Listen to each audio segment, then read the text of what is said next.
제가 그때 특이하다. 왜 하필 인사동이지? 라고 생각을 했었는데 그 왜 그 당시에 이제 인사동을 타겟팅을 했었는지. 일단은 어쨌든 그 시기에도 연남동이 메인이었어요. 네, 맞습니다. 연남동이 메인이었고 성수동도 메인이었어요. 근데 성수동이 지금만큼 메인은 아니었어요. 성수동은 연남이나 아니야. 이런 데 비하면은 그럼에도 불구하고 성수동은 계속 사람들이 유입이 되고 있었던 상황이었어요. 근데 메인까지는 아니었죠. 아니야. 근데 그럼에도 불구하고 비쌌어요. 그럼에도 불구하고 비쌌어. 연남동도 마찬가지고. 연남동은 뭐 그때 무지막지였죠. 무지막지했지. 처음에는 이제 삼청동을 봤었어요. 삼청동. 그러니까 결국은 이제 약간 한옥에 대한 그런 게 좀 있었고 로망이 좀 있었고 한국을 정말 잘 알리고 싶었고 그 다음에 세루리안이라는 거를 지금 당장에는 이제 국내 기업이지만 어쨌든 글로벌하게 사람들이 왔을 때 아니 그러니까 뭐 글로벌 진출한다는 게 아니라 그냥 왔을 때 한옥의 느낌이라 아 여기 커피 맛있다라는 거를 아 한국 커피가 진짜 맛있구나. 우리가 이렇게 한옥에서 이런 커피를 제대로 만들어서 하면 충분히 외국인들이 들어와서 뭐 어쨌든 구글링을 하고 뭐 계속 하다 보면 뭐 나라에 뭐 그런 큰 꿈을 가지고 있는 건 아니지만 그냥 한옥이랑 이런 걸 좀 잘 맞춰서 매치시킬 수 있지 않을까라는 생각에서 처음에 삼청동이었죠.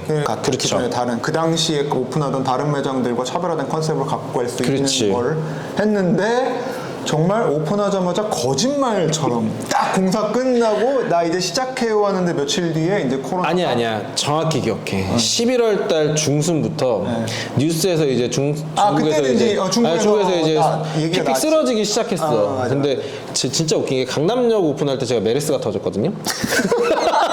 강남역을 제가 2015년 7월 1일 날 오픈을 했는데 그때가 딱 메르스였어요. 네. 그때는 사회적 문제기는 했는데 그렇다고 코로나 팬데믹처럼 그렇지. 그렇게 막 다 모든 게 멈추고 그렇진 그러진 않았었지. 않았으니까. 처음에 오픈했을 때 외국인들이 그렇게 많이 왔었는데 딱 2주가 지나니까 외국인들이 다 귀국을 하더라고요. 그렇죠. 딱 귀국을 하고 나서 3주인가 있다가 갑자기 내국인들마저도 손님이 딱 끊겼어요. 맞습니다. 그리고 2월 달인가 3월 달부터 영업 인원 제한들 같은 게 좀 시작이 됐었던 것 같아요. 홍대 저희 거래처가 진짜 많았었는데 아주 그냥 직격탄을 입었었죠 그때. 코로나가 터지고 매장이 한가해지고 그리고 직원의 교체가 살짝 있었을 타이밍에 직원들과 한가하니까 시그너처 메뉴 고민하고 브랜드 확장성이나 뭐 아니면 더 어떻게 해야 될지에 대해서 상당히 많은 이야기들을 했거든요 직원들이랑. 네. 그 시절이 오히려 저는 그러니까 어쨌거나 결과론적으로 봤을 때는 그러니까 물론 매출을 생각하면 정말 힘들고 정말 죽음의 시간이었지만 그래도 지금의 브랜드가 조금이라도 성장하기에는 물론 좀 늦춰지긴 했어요. 제가 생각했던 계획은 인사 빵 터트리고 그 다음에 익스프레스 하는 거였어요. 항상 빵 터트리고 하나 추가로 내서 그렇지. 빵빵빵을 계획을 하셨는데 하나 빵 터트리고 추가를 하면은 빵 터트리는 게 사라지더라고. 그러니까 오늘 하고 있는 성수동 매장은 작년 11월에 오픈을 하셨죠. 11월 초. 네, 그렇죠. 그리고 준비하는데 한 1년 정도 제가 그렇죠. 고민하시는 걸 1년 정도 지켜봤었으니까 그 1년 고민의 대부분은 과연 이 매장을 어디에 열 것인가 였었잖아요. 그래서 뭐 여러 곳을 되게 상당히 발품을 파셨다가 결국은 이제 최종적으로 성수동을 선택을 하셨는데 그 성수동을 선택한 가장 큰 이유가 무언가요? 일단 성수동이 제일 핫해요. 연남동도 갔었는데 연남동도 사실 너무 비싸요. 여전히 비싼데 조금 과평가가 되지 않았나라는. 연남동은 저도 느끼는 건데 거품이 좀 너무 심해요. 그러니까 거품이 좀 심하긴 한데 뭐 그렇다고 보면 사실 안 되는 곳은 아니에요. 거품을 준 만큼은 받긴 하는데 우리 총알도 어느 정도 사실 뭐 그렇게 여유롭지 않은 상황이었으니까. 그러고 나서 송린단길 갔더니 송린단길은 워낙 작아요. 아 그래요? 상권이 되게 작아. 작은데 많아. 한 번도 가본 적이 없어. 그래서 되게 비싸. 작은데. 그러니까 생각보다 작아. 되게 큰 거 같은데 섹터 자체가 그렇게 크진 않아요. 왜냐면 상가가 몇 개 없어. 그러니까 라인 하나 딱 그 하나에 좀 가지가 쳐져 있는 상황이긴 한데 그렇게 많진 않아요. 생각보다. 그런데 거기도 이제 평당 거의 1,000만 원 권리금이 그러니까 뭐 10평이면 1억. 와. 약간 그렇게 형성이 돼 있더라고요.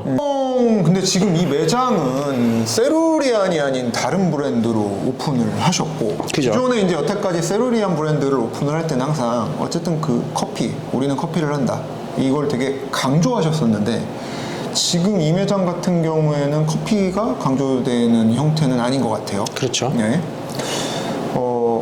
세루리안이라는 브랜드가 만약에 잘 안 됐어서 좀 뭐 분위기를 전환하기 위해서 신규 브랜드를 한다라면 모르겠는데, 기존의 세루리안이라고 잘 알려진 브랜드가 있음에도 불구하고 신규 매장을 오픈할 때 굳이 새로운 브랜드를 한 이유는 뭔가요?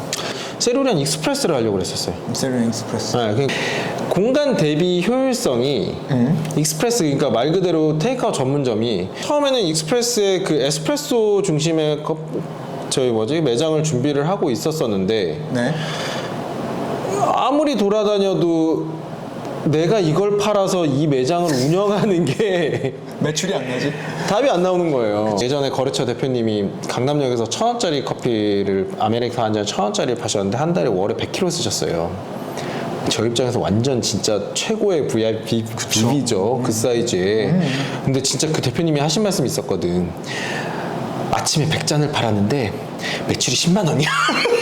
객단가가 낮으면 낮을수록 사실 솔직하게 벌이는 적어지거든요. 그렇죠. 예를 들어 3,000원짜리 팔았을 때랑 5,000원짜리 팔았을 때 남는 거는 마진율은 똑같다고 하더라도 돈이 굴러가는 형태가 달라져. 매출이 달라지네. 매출이 달라지니까 이걸 딱 하고 나서 여기서 애들 인건비 줘야 되지? 비싼 월세 내야 되지?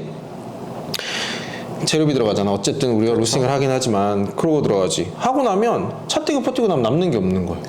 그렇죠. 그래서 저도 이제 작년에 이제 그 재작년부터 리사르 커피가 주목을 받고 맞아요. 그다음에 이제 네. 신규로 에스프레소 바 형태, 리사르의 그 형태를 창업하고 싶다라는 어떤 뭐 문의를 되게 많이 받았을 때 거의 대부분 제가 말렸어요.